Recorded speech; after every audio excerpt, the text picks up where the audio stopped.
If we were standing around the LGBTQ plus water cooler, this is what we might all be talking about. It's sponsored by Hot Topic. Hot Topic is an American retail chain with nearly 700 locations specializing in counterculture-related clothing and accessories, as well as licensed music. Hot Topic represents many varied interests of the LGBTQ plus community, including music, movies, graphic artists, gaming, and more. Hot Topics features one of the largest collections of Pride merchandise in America that celebrates all aspects of the LGBTQ plus community. And Hot Topic is a major supporter of the diversity of our community and supports many events, festivals, and nonprofit LGBTQ plus organizations. Very notable is their support of the Trevor Project, the LGBTQ plus community's most important voice for LGBTQ plus young people. And that is why they are a sponsor of It's Happening Out's Hot Topic. Here we go. Alcohol. Especially binge drinking is a real issue in the LGBTQ plus community. Giving up alcohol for the entire month of January is often a popular resolution to start the new year. According to a University of Sussex study, 71% of people who took part in what is called dry January said they slept better. 67% had more energy, 58% lost weight, and 54% reported better skin. But let's be honest, just like any other potentially unrealistic New Year's resolution, this one is really hard to keep up with, especially when the queer weekends are around. Rise in alcohol prices or not, we miss having drinks with our friends, our family, and our chosen family. Our hot topic of the week, dry January, is nearly half over. Do you need a drink?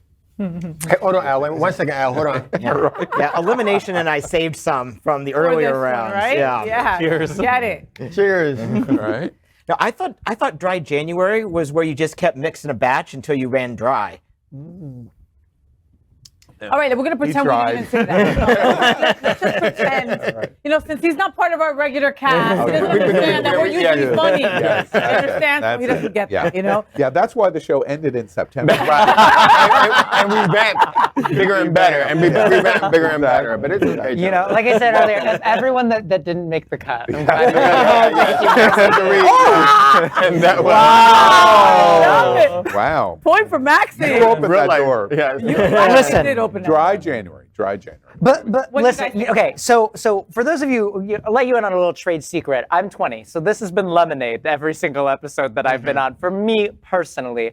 My dad's a narc, right? I don't even go to college in person, so I don't really get out to drinking a whole lot anyways. So it's dry January, February, March, everything. So you just dry. I'm just dry.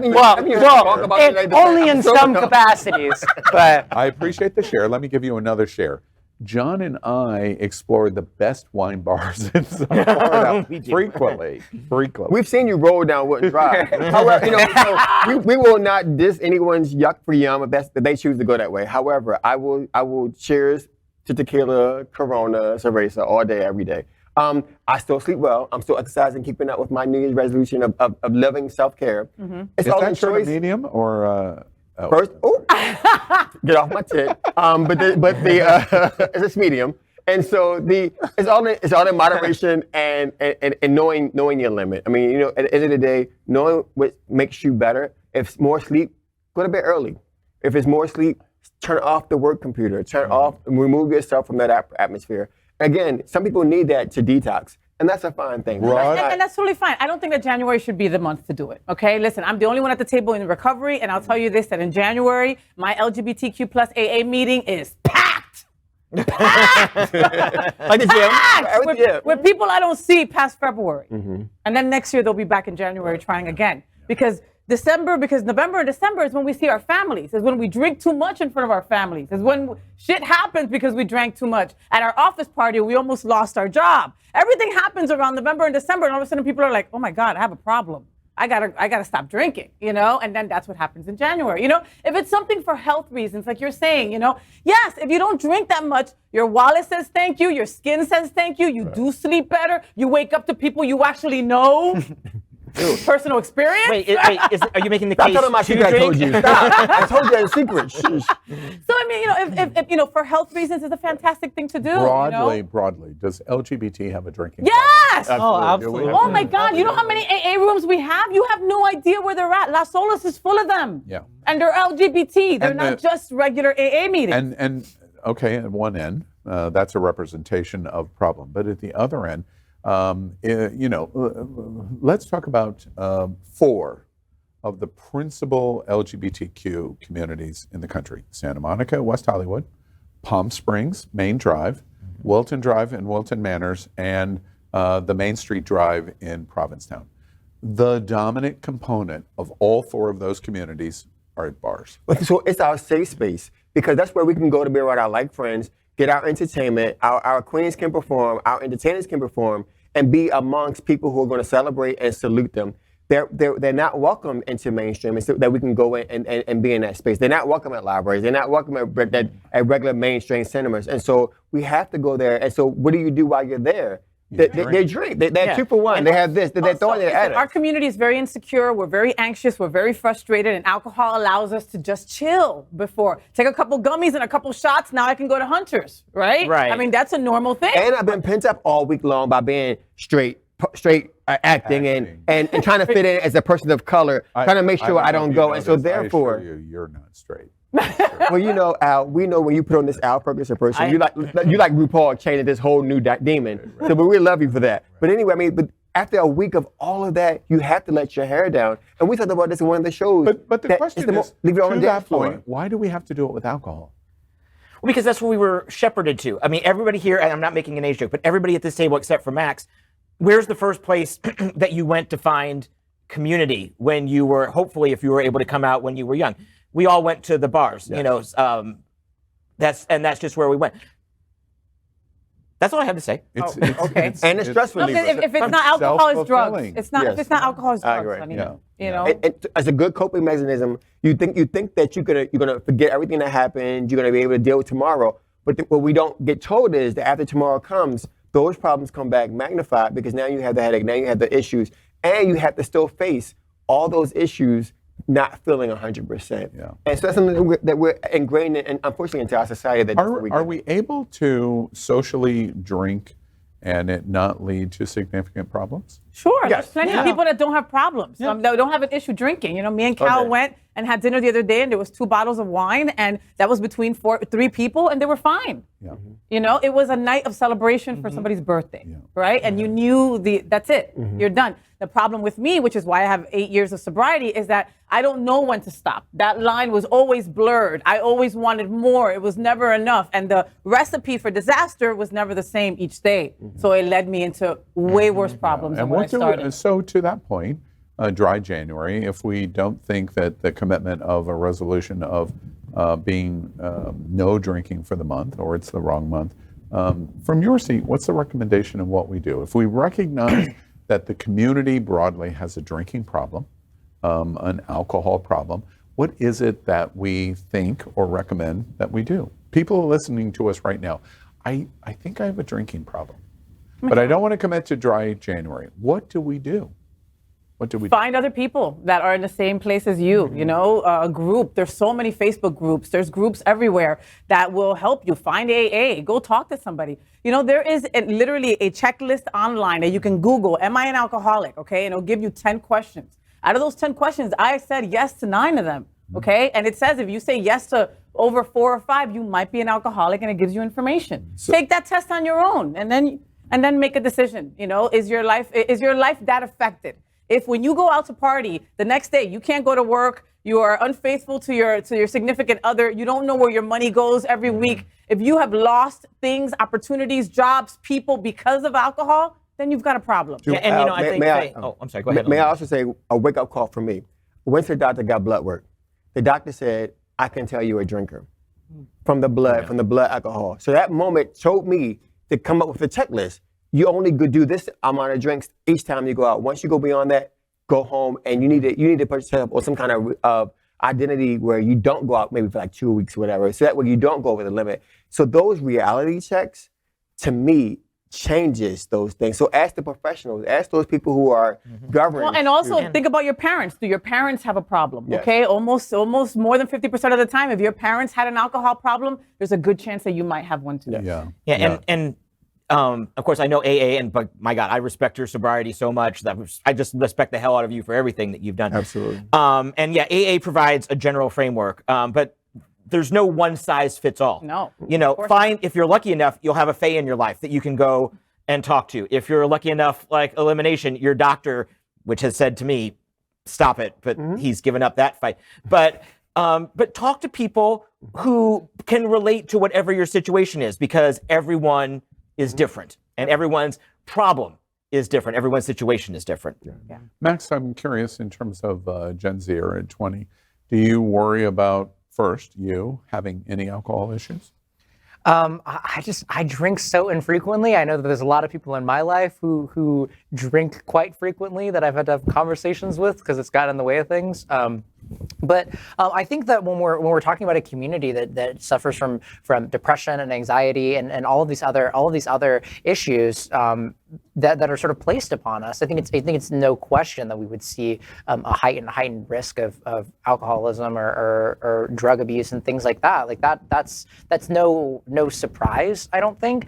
And that's something that I don't worry about for myself, but that I definitely worry about. And how about broadly? You don't speak for all Gen Zers, but Gen Zers that are, when I was in college, I was a fraternity president, Sigma Chi. Alcohol was centric in my fraternity and all fraternities. Sitting at Gen Z at 20, is alcohol centric to your community? I go to college online, so I haven't had like the college party experience in any way, shape, But you or live form. here. But that, and I think that for people who are going to college in person, which I went to college in person for 2 years, that is definitely still ever present. Like alcohol and is a driving force for a lot of behaviors in college, and so definitely, I think it still affects Gen Z. Do you see it a lot in Gen Z? Alcohol. Oh, yeah. Heavy No, alcohol. absolutely. I'm a weird little odd one out, but definitely. Yeah, We knew that. We're up to speed. We already knew that. But he has a good deep throat, so that's all that matters. Hey, love you, Max. But exactly, and I don't need alcohol. I don't need alcohol or nothing for that. So in our conversation of evaluation of Dry January and what we do, two things that I hear at the table tonight, and I've read lots and lots about. One of the top contributing factors of alcohol and LGBT is family. You've said it. Family rejection and using alcohol to be able to deal with a family situation because of family rejection of LGBT. And alcohol is a frequent area where our community turns to deal with that. My father was a definite alcoholic, definite alcoholic. 7, 8, 9, 10 years old, physically abusive, kicking me across the room, me getting in between my father getting to a certain point. He was a manager of Sears Roebuck, getting to a certain point where I knew every night at this clock tick, he was going to be at this place, and where he would turn is all the things that he couldn't express in life then would come out because the alcohol allowed him to express it, and he would turn to my mother. And I would have to be between my father and my mother at 7 and 8. And as a result, the beating that I would take would be the beating that she wouldn't take. So I would divert it.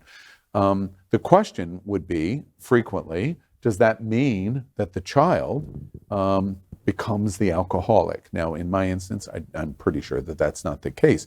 But for family, that is the number one contributor because of our rejection in LGBT. And then as we're pushed, I have read repeatedly, and you identify it. We are pushed into bars. Our first experience in LGBT is in bars, and the 2-for-1s and the to overindulge is very difficult for people that have lived the kind of situation. That's the reason why I ask you, is Gen Z different?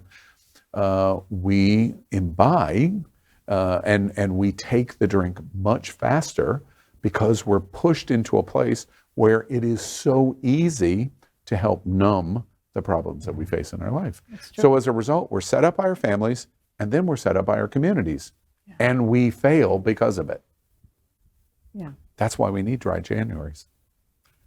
Do we have a problem in our community? Absolutely, because of problem number one and problem number two. And the experts say it over and over and over again. So the question is, if that's true, what do we do about it to try to break that? Well, I think the thing about Gen Z, I mean, I think that I've seen a lot of people that struggle with abuse of alcohol, like especially in college, and that's why the joke is that you can't be an alcoholic if you're in college, which is not true. You can, and you should look into that. But I think that we're seeing younger queer people increasingly have spaces that are not centered in alcohol, where they're able to find community, especially online spaces where folks are able to find community that might not have it at home, where they can really feel supported outside of that sort of environment. And so I think that is the potential of lessening the impact of alcohol, like an unhealthy consumption of alcohol in young people. But I still think it's ever present. I think you just have to be aware. You have to be aware, just like you should have been aware that because your father was this way, there was a high probability that maybe you would be. And understand that your vice didn't have to be alcohol or drugs. Right. It could be men. Could be food. Which probably what it was. Or it could be food. Yeah. Any of those things can become an addiction. Anything that you do too much that is unhealthy is an addiction. Yeah. So maybe third time that you and I are probably going to be in a love relationship. Very much like you. Good luck. I grew up in a very similar situation. The step parent had a horrible job, a job that I think that he didn't like dealing with, and so he drank scotch, beginning of the day, and the night. And so I had to step in so that to protect. You all know I'm a mama's boy. I speak about that.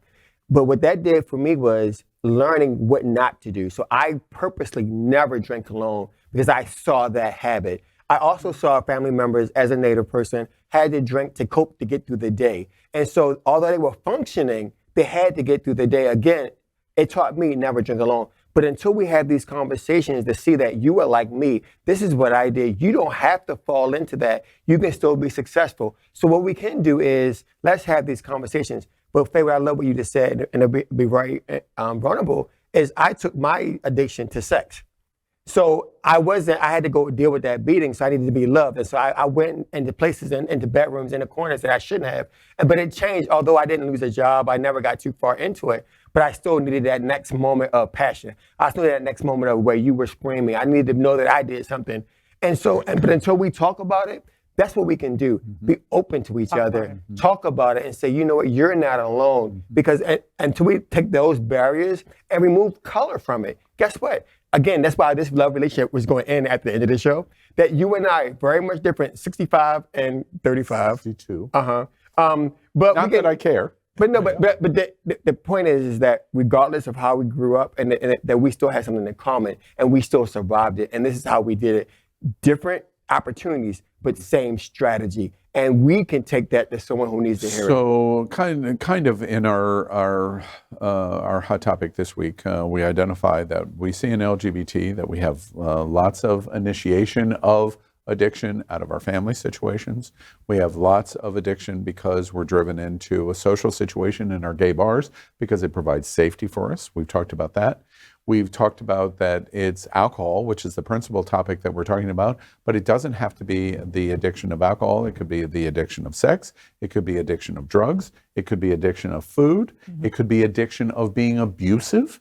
And there are other addictions that it could manifest. So that's why we look at the idea of dry January, but we're not really talking about just alcohol. We're talking about how we interact. And we didn't even talk about the economic part of it, because alcohol is cheaper than some of the other drugs. So think about the economic part of it, how that plays in. So because there was a time in the southern part of the country where you can get an alcoholic beverage for $1.99 at the corner store. Yeah. And that was a cheap high. There is a bar on Wilton Drive that actively promotes $1 drink night.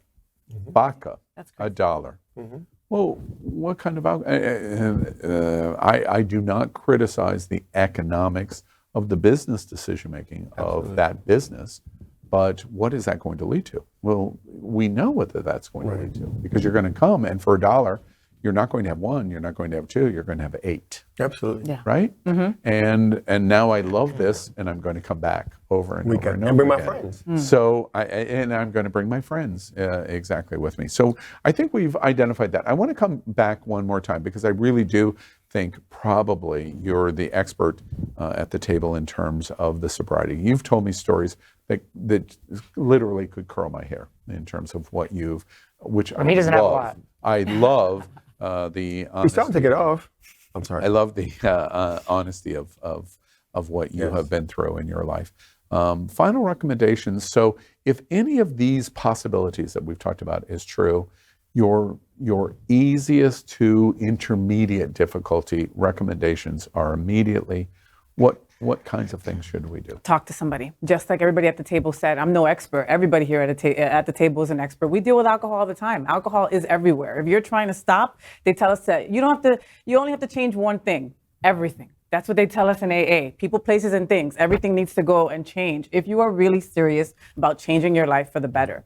Okay? But again, just because, you drink too much one day doesn't mean you have a problem. I don't want people walking around thinking that they have issues either, But the reality is that when you have a problem, deep down in the pit of your stomach, there's something wrong. You know that others around you drink fine and just on occasion, and that you hide those drinks. If you have a bottle hidden somewhere from someone, if you're lying to someone about the amount that you have consumed, there's a good chance that you might have a problem. Yeah, and that reach out is you recommend a friend is the first recommendation. For sure. Speak to someone. Call AA. Send me a message. I'll send you the direction. I'll send you anywhere in the U.S. I have gone on vacation to a bunch of places and gone to AA. AA is everywhere in every single language you can even think of. If you want, I only want to be with women, there's women's meetings. I only want to be with gay people, there's gay meetings. If you have a problem with meth, there's meth. If you think that you're codependent, there's Codependency Anonymous. There are so many organizations out there. Last question in terms of your seed, of your experience over the last 8 years. Have I wanted to drink? Hell yeah. You make me want to drink often. Yeah. Me too. Here I go. I'll drink that. All right. This segment made me guilty about finishing my shot. Like I left it here the entire time. I'm going to finish. But I am very sure I don't meet the standards that you outlined. I'm very comfortable with that conclusion. To the last point of your experience, okay, that's how the reach out takes place. Why are we guilty, or why do we feel guilty, or why do we think we're a failure in terms of taking that reach out step? What gets in the way for us? Nobody wants to be called an alcoholic. Nobody wants to have a problem. As many stigmas as we have in our community, here's just another one to add to it. Here's the thing, alcohol makes us feel good, right? And it makes us feel what? Enough. Okay? And it was earlier. I was about to look at you because you had that was the and moment. we're constantly not feeling enough. We're constantly not feeling like everybody else, And this alcohol kind of makes you feel good about it, If there's one thing that I can say, it's just reach out to somebody. There is help out there. There is a possibility that you don't have to live this life like this, I stopped drinking because I wanted my life back. I wanted my $200,000 paying job that I lost. I wanted the hot fiance that I lost. I wanted all that back. Guess what? I got none of it back. And I got a life way better beyond my wildest dreams that I would have never had if I didn't get freaking sober first. Alcohol is somebody's drag. So we talked about the empowerment of the RuPaul. When elimination puts on his leather, he becomes a very different person than when Al sits at this table. Yeah. So that person becomes someone else. But the alcohol is someone's drag. And so that alcohol becomes empowerment for someone. And if you need that, dive into that and see how long and how much do you need? Because if you can't talk, we talked about Big Bang. The character could not talk to someone until he had alcohol. Then he became the life of the party. That set us up. Think about all the people who watched, who was growing up, realized, I can be like him by just drinking. Horrible representation. So we see it, we get funneled it. We have to change that narrative. And Faye, what you just said is so amazing. Thank you for that. I take one issue with what you said. You did get the hot fiance back, and she became your wife. Oh, amen, amen, amen. Yes. We're going to move on, but let's do a real quick recap. In our conversation tonight, talking about dry January, it turns out we're not talking about just alcohol first. We've talked about many of the leading reasons why we lead to alcohol abuse or consumption or other kinds of addictions. We've talked about what contributes in our community that causes it both outside of in the broad community and also inside in our LGBTQ community. And we've talked about why we are ashamed of what we feel like is a failure in our lives that represents the failures of the kinds of failures that people try to tag on us about LGBT. Those are all the big pictures I heard in this conversation. And then the final, and which is the most important piece, is if you feel that you're in any of these places, that you need to reach out. And the reach out is to a friend or to some experts that may represent the possibility of expert, and that could be somebody that has 8 years sobriety. It really could. And like Max said, if you are shy or don't want to go somewhere, you can do all of this online from the comfort of your own bedroom. Absolutely. No shortage. This is probably one of the most valuable conversations in 4 years of It's Happening Out I have ever seen. I hope this is valuable to that person that is hearing this conversation and says they're talking about me, because we are. LGBTQ plus news is vital for our community and for the broader world as a whole. We have enough enemies at Fox News. Tucker, Sean, and Laura are loud. We need passionate allies. Happening Out Television Network, Queer News Tonight, and It's Happening Out are literally out of the closet and into the headlines. Our community needs your support. Like this broadcast and subscribe now to ensure the growth of the entire LGBTQ plus community.